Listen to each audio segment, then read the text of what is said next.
गर्भ चुड़ैल का इंतकाम। कहानी की शुरुआत एक छोटे से गांव काला पत्थर से होती है।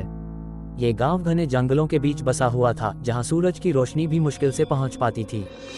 गांव के बाहर एक पुराना खंडहर था, जिसे लोग मृत माताओं का मंदिर कहते थे।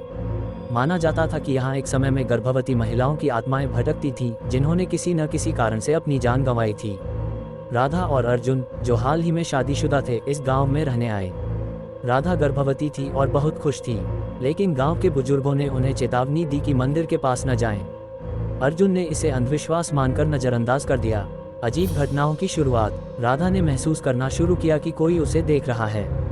कभी कभी रात को उसे एक औरत की रोने की आवाजें सुनाई देती।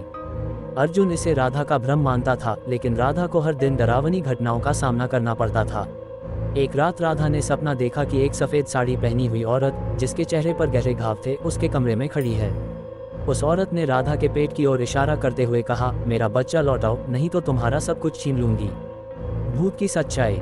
गांव के एक बुजुर्ग से अर्जुन को पता चला कि सालों पहले इस खंडहर में एक औरत, जिसका नाम सुमित्रा था, को उसके पति ने धोखा दिया था।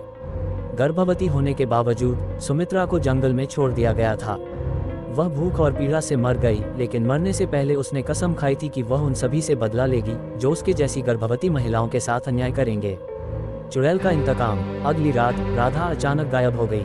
अर्जुन ने उसे पूरे गांव में ढूंढा, लेकिन कोई सुराग नहीं मिला। अंत में वह मंदिर के खंडहर तक पहुंचा। वहां राधा बेहोश पड़ी हुई थी और सुमित्रा की आत्मा उसके चारों ओर घूम रही थी। सुमित्रा की आत्मा अर्जुन पर चीखते हुए बोली, तुमने मेरी चेतावनी को नजरअंदाज किया। अब तुम्हारी पत्नी और तुम्हारे बच्चे की जान मेरी है। अर्जुन ने सुमित्रा से माफी मांगी और उसे न्याय दिलाने का वादा किया। अर्जुन ने गांव वालों के साथ मिलकर सुमित्रा की आत्मा की मुक्ति के लिए मंदिर में पूजा अर्चना की। उसने उस धोखेबाज पति की कहानी को सबके सामने लाकर सुमित्रा के नाम पर एक नया मंदिर बनवाया। सुमित्रा की आत्मा ने आखिरकार शांति पाई और उसने राधा और उसके बच्चे को छोड़ दिया।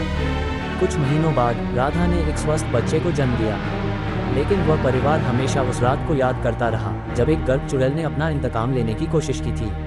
कभी भी किसी के दर्द और बलिदान को नजरअंदाज मत करो, क्योंकि उनका दर्द एक दिन तुम्हारे जीवन में भी हलचल मचा सकता है।